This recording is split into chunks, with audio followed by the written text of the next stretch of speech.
الأمين المكين الحنين الكريم الرؤوف الرحيم وعلى آله الطيبين الطاهرين المطهرين وصحبه الكرام المتقين المكرمين المخلصين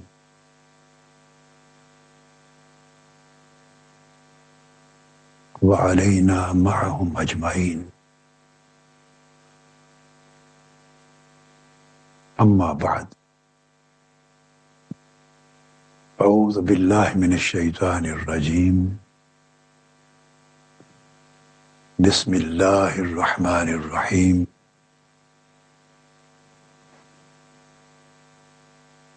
والذين آمنوا أشد حبا لله صدق الله مولانا العظيم.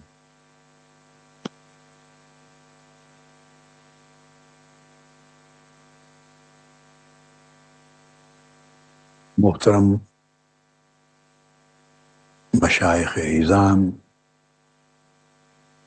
علماء کرام،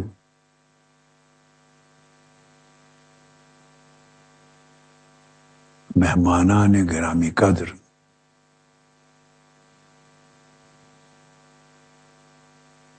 معزز معتکفین و معتکفات،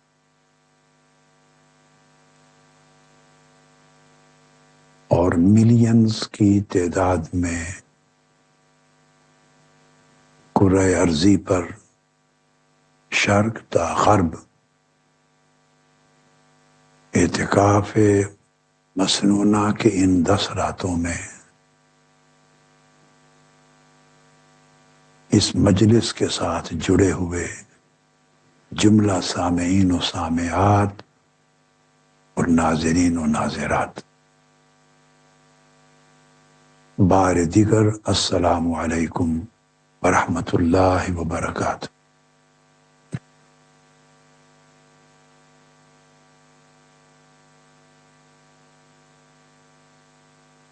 یہ اعتکاف 2025 کا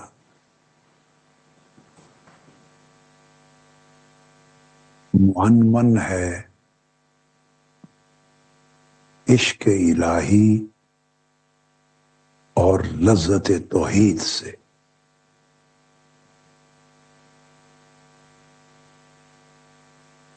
یہ 10 راتوں کی ہماری مجالس اعتکاف کا عنوان اور موضوع ہے۔ آئیے اللہ رب العزت کا نام لے کر عشق الہی اور لذت توحید کے سفر کا آغاز کرتے ہیں۔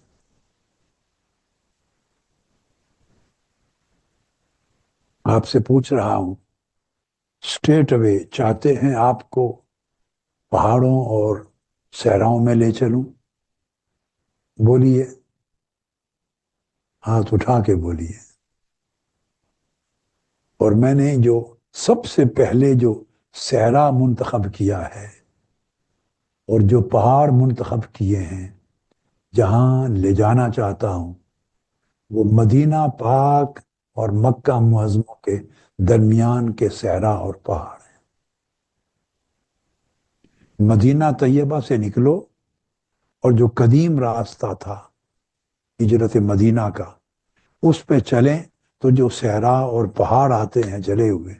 آئیے آج سفر کی ابتدا ان پہاڑوں اور اس صحرا سے کرتے ہیں، اور بات شروع کرتے ہیں ایک جوان سے، کیونکہ میں نے دعوت اپنے جوان بیٹوں اور جوان بیٹیوں خصوصیت سے دی تھی، اور باقی بھائی بھی سب میری دعوت میں شریک تھے۔ ایک جوان ہے آقا علیہ الصلوۃ والسلام کے صحابہ کرام میں، جو تذکرہ بیان کر رہا ہوں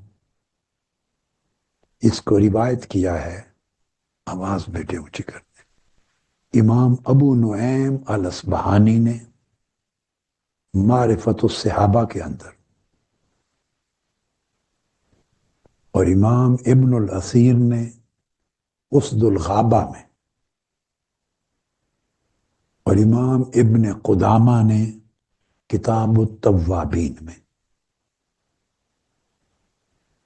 ان ائمہ نے سکہ راویوں کے ساتھ آقا علیہ السلام کے ایک جوان صحابی کا ذکر کیا ہے، اور میں روایت لے رہا ہوں، وہ الفاظ ہیں امام ابو نعیم الاصبہانی کی معرفت الصحابہ سے۔ حضرت جابر بن عبداللہ رضی اللہ تعالیٰ عنہ روایت کرتے ہیں کہ انصاری قبیلے کا ایک جوان اسلام لے آیا، اس کا نام تھا ثعلبہ بن عبد الرحمن الانصاری۔ جتنے جوان بیٹے اور بیٹیاں ہیں وہ بڑے دھیان سے گم ہو جائیں اور اپنے آپ کو یہاں سے دور کر لیں، خود کو صحرائے مدینہ میں، صحرائے حجاز میں سمجھیں خود کو۔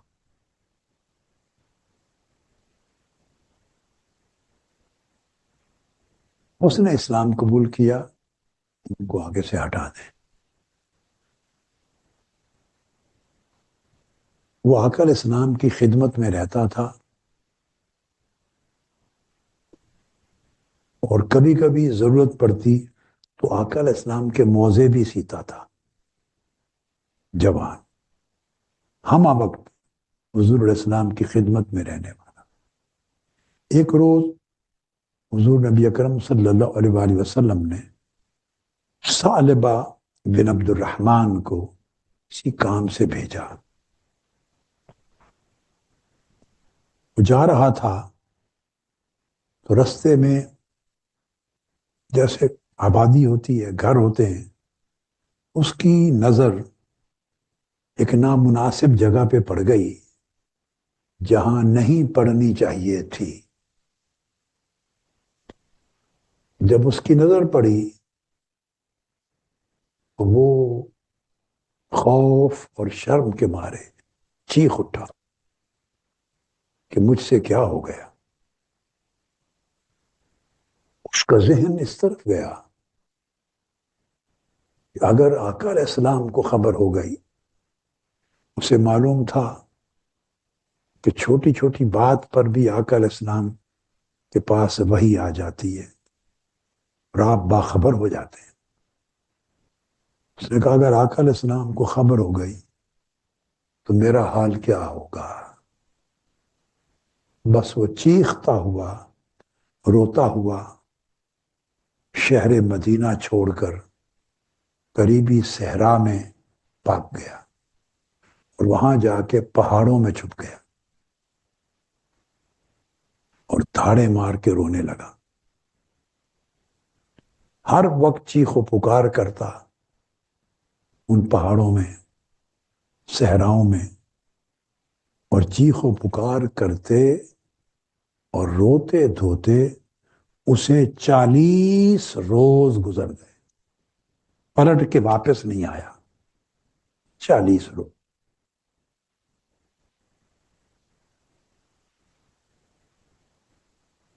چالیس روز جب گزرے تو آقا علیہ الصلوۃ والسلام کی خدمت اقدس میں سیدنا جبرائیل امین علیہ السلام حاضر ہوئے۔ حضرت جبرائیل نے آ کے کہا آقا آپ کے رب نے آپ کو سلام بھیجا ہے، اور اللہ رب العزت نے یہ فرمایا ہے کہ آپ کی امت کا ایک نوجوان مجھ سے پناہ مانگتے ہوئے، روتے ڈرتے ہوئے آج کئی دنوں سے پہاڑوں میں چھپا ہوا ہے۔ جبرائیل امین نے خبر دی. اللہ نے فرمایا آپ کی امت کا ایک جوان پچھلے کئی دنوں سے پہاڑوں میں صحراؤں میں چھپا ہوا روتا چیختا پکارتا ہے. حضور علیہ الصلوۃ والسلام نے صحابہ کرام کو بلایا اور بلا کے سیدنا عمر فاروق رضی اللہ تعالیٰ عنہ اور ان کے ساتھ سیدنا سلمان فارسی رضی اللہ تعالیٰ عنہ، ان دونوں کو بلا کے ان کی ڈیوٹی لگائی. دونوں جاؤ اور ثعلبہ کو تلاش کرو. دونوں چل پڑے. پہاڑوں کی خبر سیدنا جبرائیل امین نے دے دی تھی. بس وہ پہاڑوں کی سمت صحراؤں میں چلے گئے. چلتے چلتے مدینہ طیبہ کا رہنے والا ایک شخص تھا زفافہ، وہ چرواہا تھا. وہاں جڑی بوٹیاں ہوتی ہیں تو بکریاں چرواتا تھا. زفافہ وہ چرواہا ملا. سیدنا فاروق اعظم رضی اللہ تعالیٰ عنہ نے زفافہ سے پوچھا، چرواہے تم نے پہاڑوں میں کسی نوجوان کو دیکھا ہے کئی دنوں سے جس کا نام ثعلبہ ہے؟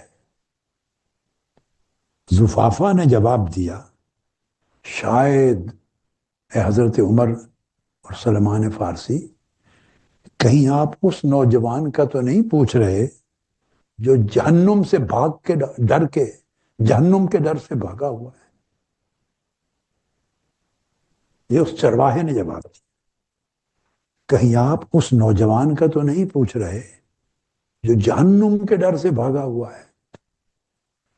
آپ نے فرمایا، ہاں ہم اسی کی تلاش میں آئے ہیں، مگر یہ بتاؤ تمہیں یہ خبر کیسے ہے کہ وہ جہنم کے ڈر سے بھاگا؟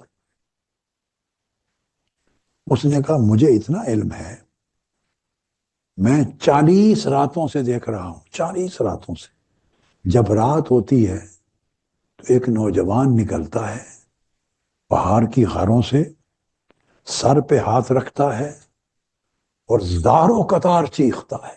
زاروں قطار ساری رات چیخنے میں گزر جاتی ہے.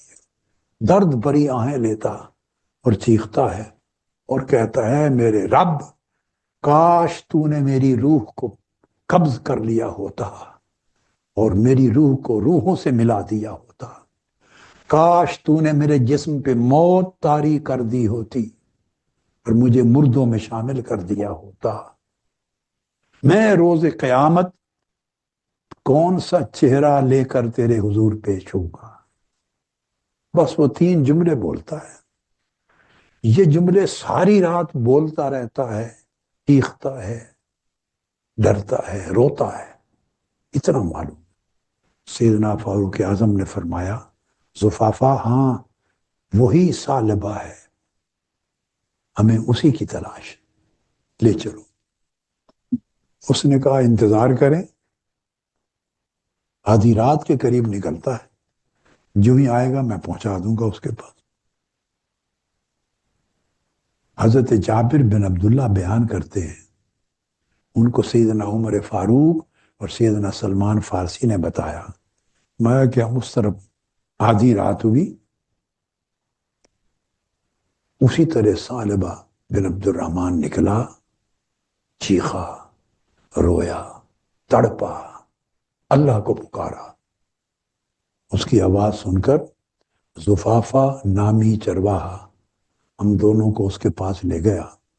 ہم نے اسے پکڑ لیا اور سیدنا فاروق اعظم رضی اللہ تعالیٰ عنہ صحرا میں انہی پہاڑوں میں بیٹھ گئے اور ثعلبہ کا سر اپنی گود میں لے لیا. گود میں لے کے اسے پیار کرنے لگے، اس کے بالوں میں ہاتھ پھیرنے لگے، انگلیاں پھیرنے لگے، اسے پیار کرنے لگے. جب پیار کرتے تھے اور اس کو چپ کراتے تھے، وہ روتا تھا دھاڑے مار کر اور ایک ہی بات پوچھتا تھا، کہیں حضور علیہ السلام کو میرے گناہ کا پتہ تو نہیں چل گیا. آپ پیار کرتے تھے گود میں اس کا سر لے کر، اور وہ ایک ہی جملہ پوچھتا تھا، حضرت عمر کہیں حضور کو میرے گناہ کا پتہ تو نہیں چل گیا؟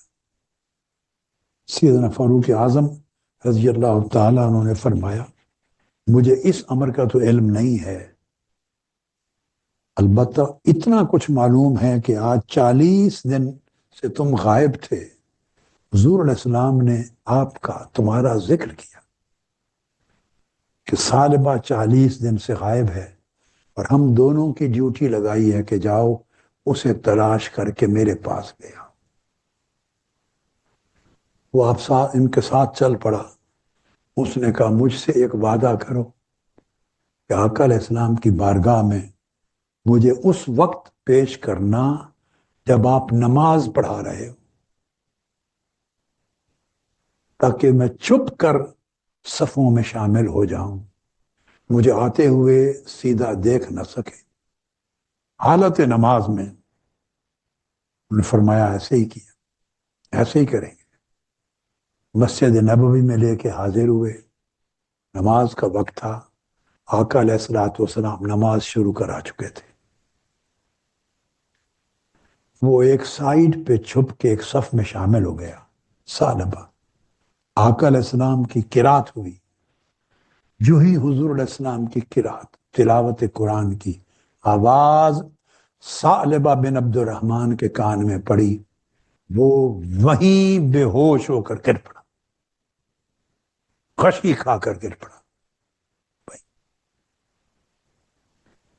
آقا علیہ السلام نماز سے فارغ ہوئے، فرمایا ہم سے پوچھا ثعلبہ کا کیا بنا؟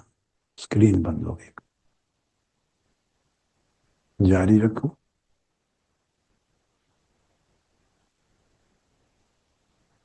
ابھی جاری رکھوں یا نہیں؟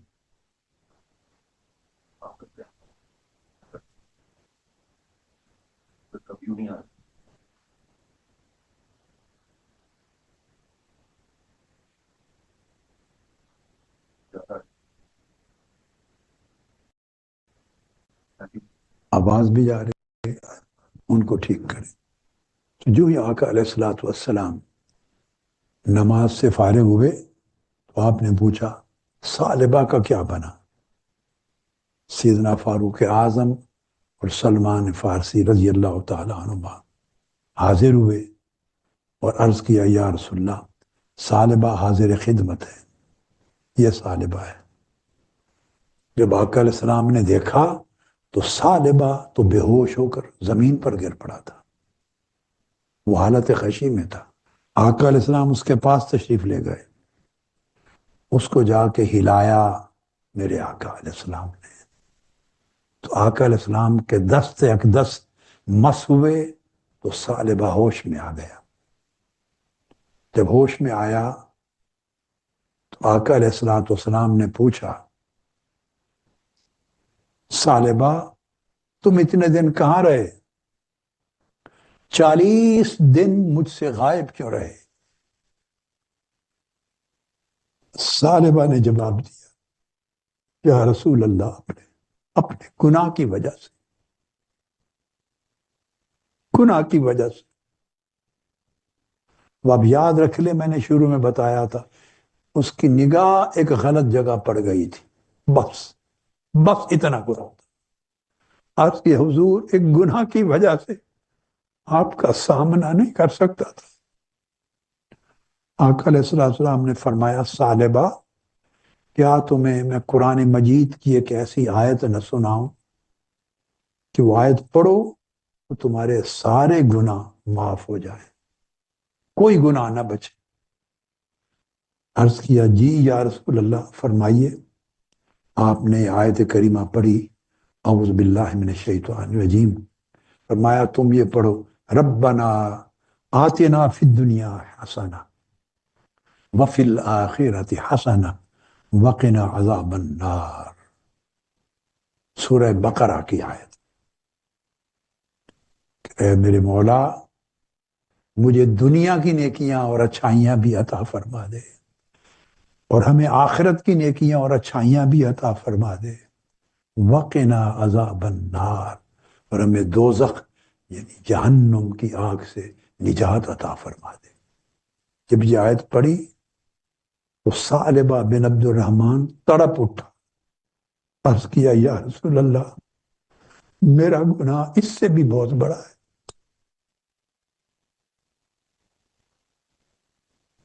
میرا گناہ بہت بڑا ہے۔ آقا علیہ السلام نے جواب دیا ثعلبہ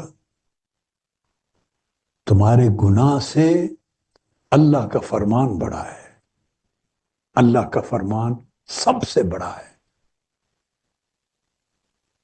وہ معاف فرما دے گا۔ جب یہ کیفیت ہوئی تو آقا علیہ السلام نے فرمایا صحابہ کرام کو کہ ثعلبہ بن عبد الرحمن کو اس کے گھر لے جاؤ اور کچھ دن آرام کرے، اس کی حالت بہت خراب ہے۔ 40 دن معلوم نہیں کچھ کھایا پیا پیتا یا نہیں۔ آپ کو 10 دن اس ثعلبہ کے طریق پہ گزارنا چاہتا ہوں، ثعلبہ کے طریق پہ گزارنا چاہتا ہوں۔ وہ عاشق الہی جس کی نگاہ ایک بار غلط جگہ پڑ گئی ہے تو 40 دن پہاڑوں صحراؤں سے باہر نہیں نکلا، ہر رات غشی کھا کے رو رو کے بے ہوش ہو کے گرتا رہا ہے۔ گھر لے گئے، گھر بھی بستر پہ پڑ گیا، 8 دن گزر گئے، اٹھنے کی سکت نہیں ہوئی۔ پھر حضرت سلمان فارسی رضی اللہ تعالیٰ عنہ آقا علیہ السلام کی بارگاہ میں آئے، عرض کیا یا رسول اللہ لگتا ہے ثعلبہ تو موت کے قریب پہنچ گیا ہے، بستر پہ پڑا ہے اور اس کی حالت بہت خراب ہے، ہر وقت غشی، ہر وقت بے ہوشی کے دورے، ہر وقت روتا ہے، ہر وقت چیختا ہے، ہر وقت تڑپتا ہے، اور شاید موت کے کنارے ہے۔ آقا علیہ السلام نے یہ بات سنی، صحابہ کرام سے کہا چلو میں خود ثعلبہ کے پاس جاتا ہوں۔ صحابہ کرام کو لیا اور ثعلبہ بن عبد الرحمن انصاری کے گھر پہنچے۔ وہ بیماری کی حالت میں پڑا تھا۔ آقا علیہ السلام نے ثعلبہ بن عبد الرحمن کا سر اٹھا کر اپنی گود مبارک میں رکھ لیا، اپنی گود مبارک میں سر پہ ہاتھ پھیرنے لگے، قربان جاؤں ثعلبہ تیرے نصیب پر، قربان جائیں ثعلبہ تیرے نصیب، قربان جائیں ثعلبہ تیرے نصیب۔ عشق کی ایسی چنگاری بھڑکی اس کے اندر، عشق الہی کی ایسی آگ جلی، عشق الہی کا ایسا بھانبڑ جلا، اور اس عشق الہی کے خوف نے اس کے جگر کو جلا کر یہاں تک پہنچا دیا کہ آج اس کا سر آقا علیہ السلام کی گود میں پڑا ہے۔ آقا علیہ السلام اس کو پیار دے رہے ہیں، مگر اس نے اپنا سر آقا علیہ السلام کی گود سے ہٹا لیا، باہر کر لیا۔ حضور علیہ السلام نے پوچھا ثعلبہ تو نے اپنا سر میری گود سے باہر کیوں کر لیا؟ عرض کرنے لگا یا رسول اللہ میرا سر گناہوں سے بھرا ہوا ہے، آپ کی گود کے لائق نہیں۔ اب آپ دیکھیے گناہوں کا کتنا خیال ہے، کتنا احساس ہے، کتنا استحضار ہے، اور ہم کہاں ہیں؟ لاکھوں گناہ لیے بے پرواہ ہیں، گناہ کے گناہ ہونے تک کا خیال نہیں، فکر نہیں ہے۔ ہمارے اوپر ایسی موت طاری ہو گئی ہے، ہمارے ضمیروں پر، ہمارے دلوں پر، ہماری سوچوں پر، ہماری روحوں پر، کہ گناہوں پہ لت پت ہیں مگر آنکھیں خشک ہیں، دل تڑپتے نہیں، آنکھیں برستی نہیں، اور فکر نہیں ہے کہ اس کا انجام کیا ہونا ہے، کس سمت جا رہے ہیں۔ اس نے سر ہٹا کے عرض کیا یا رسول اللہ میرا سر آپ کی گود کے قابل نہیں۔ اتنے میں پھر سیدنا جبرائیل امین حاضر ہو گئے، قربان جائیں اس جوان عاشق الہی پر جس کو خوف الہی نے اپنے گناہ کے خوف پر اس حالت تک پہنچا دیا کہ اس ایک جوان کی خاطر 2 بار جبرائیل امین اترے. سیدنا جبرائیل امین 2 بار اترے اللہ کا پیغام لے کر. پھر جبرائیل امین علیہ السلام آئے, عرض کیا یا رسول اللہ آپ کے رب آپ کو سلام فرما رہے ہیں اور رب العزت نے پیغام بھیجا ہے کہ اس جوان سالبہ کو میرا پیغام سنا دیں کہ یہ تو ایک گناہ پہ تڑپ رہا ہے, اس کی حالت یہ ہے حالت کہ اگر ساری زمین بھی گناہوں سے بھر کے یہ لے آئے تو میں وہ بھی سارے معاف کر دوں گا, کہ جتنا گناہ پہ تڑپا ہے میرے خوف سے اور میرے عشق میں جو اس نے حالت طاری کر لی ہے, زمین گناہوں کی بھری ہوئی ہو وہ بھی میں ایک قلم سے کاٹ کے معاف کر دوں گا, محو کر دوں گا. جب یہ پیغام پہنچا اور حضور علیہ السلام نے یہ وحی ثعلبہ بن عبد الرحمن کو سنائی, اس نے چیخ ماری, سن کر چیخ ماری اور اس کی روح قفس انصری سے پرواز کر گئی. شہید ہو گیا, شہید عشق ہو گیا. آقا علیہ السلام کی گود کے پاس آقا علیہ السلام اٹھے, صحابہ کرام سے فرمایا اس کے غسل اور کفن کا انتظام کرو. آقا علیہ السلام نے اپنی نگرانی میں اس کے غسل اور کفن دفن کا انتظام کروایا. جب ثعلبہ بن عبد الرحمن الانصاری کہ جنازہ لے جایا جا رہا تھا تو صحابہ کرام نے دیکھا, امام ابو نعیم الاصبہانی بیان کرتے ہیں اور تمام ائمہ جنہوں نے ذکر کیا, جب جنازہ لے جایا جا رہا تھا تو آقا علیہ السلام اس کے جنازے میں اپنے پاؤں مبارک کی انگلیوں کے اوپر چل رہے تھے. پورے پاؤں اور پاؤں کے تلوے زمین پہ رکھ کر نہیں چل رہے تھے, انگلیوں کے پوروں پہ چل رہے تھے, اٹھا اٹھا کے پورے پاؤں. جب ثعلبہ کو دفن کر لیا اور واپس مڑے تو صحابہ کرام نے عرض کیا یا رسول اللہ آج زندگی میں پہلی مرتبہ یہ منظر دیکھا ہے کہ آپ اپنے قدمین شریفین پہ نہیں